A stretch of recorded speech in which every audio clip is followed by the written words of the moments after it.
Hi guys, welcome back. So, I want to talk about Bill Cooper. Bill Cooper, really cool. He was a conspiracy theorist, but I would like to say that in defending him and his conspiracy theory, that I was listening to something that he said, and that if you are talking to your friends about throwing a birthday party, you are conspiring. So whatever it is, good conspire, like you are conspiring. So I don't want a conspiracy theory to be thrown out there in a negative way, although what he's talking about is, and what he's trying to get out to the masses is on a slightly more negative side, but he's just trying to make everybody more aware, or well, he was. Project Grudge and the Blue Book Report. Those are two things that he saw as he was working as a naval intelligence officer, and he flipped through everything and he was just like, wow, like, I have to do something. I cannot just sit here and keep all this information. So he spent $27,000 of his own personal money just pushing all of this information out to anybody who would talk, anybody who would listen. He talks about the alien agenda, he talks about what's going on, he talks about what our government knows, he talks about just about everything. He's got a really cool book. I only read the synopsis of it. It's called Behold a Pale Horse. It's on my next book after the one that I'm reading now by Jim Marrs, Alien Agenda. It's my next book after to read. You can get it on Amazon, it's like 10 bucks or so.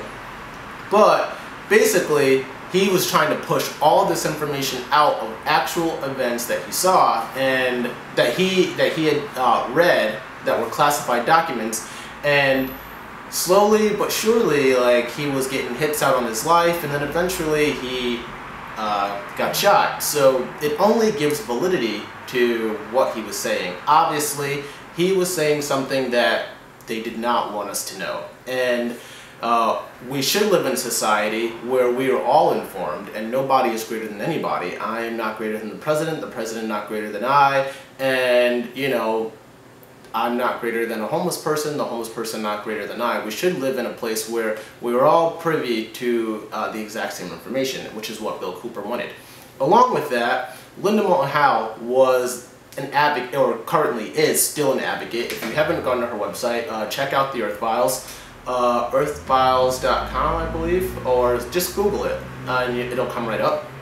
So Moulton Howe wrote a book called The Alien Harvest, and she spent a lot of time like digging and getting in people's faces, which I love, and she basically realized that the aliens, that there were mass abductions of our cattle and that they were coming back mutilated and destroyed.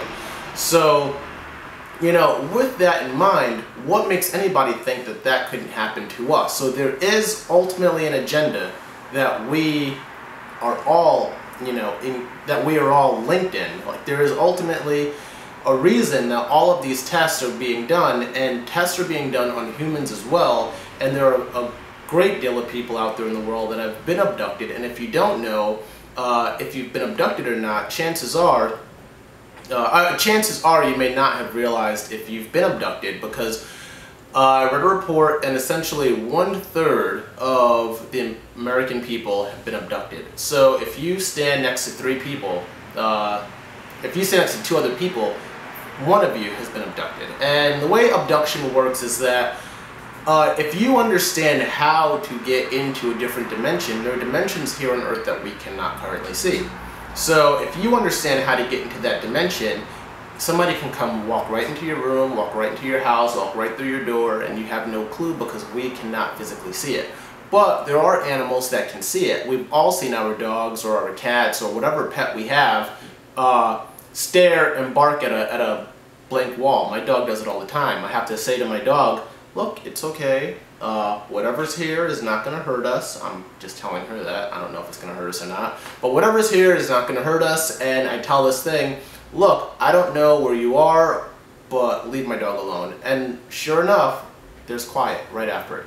So yes, there is stuff going on in the 4th dimension that we are not aware of and we cannot see. According to Durnvalo, we will be heading into that direction, but we're not quite there yet. So if you haven't read Alien Harvest, you should check it out. Go to Barnes & Noble and read it if you can't afford it. It's a little expensive on Amazon.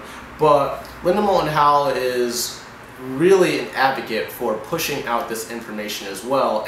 they're working so hard to not leave us in the dark, because we actually need to know, we need to be aware, because once ignorance is bliss up until a certain point. So let's just take that for what it is. So that's just the first chapter, and I just wanted to like just quickly get that stuff out there. So thanks a lot, guys, and next we're going to talk about the second chapter. We're going to actually start talking about some aliens. Alright, thanks. Bye.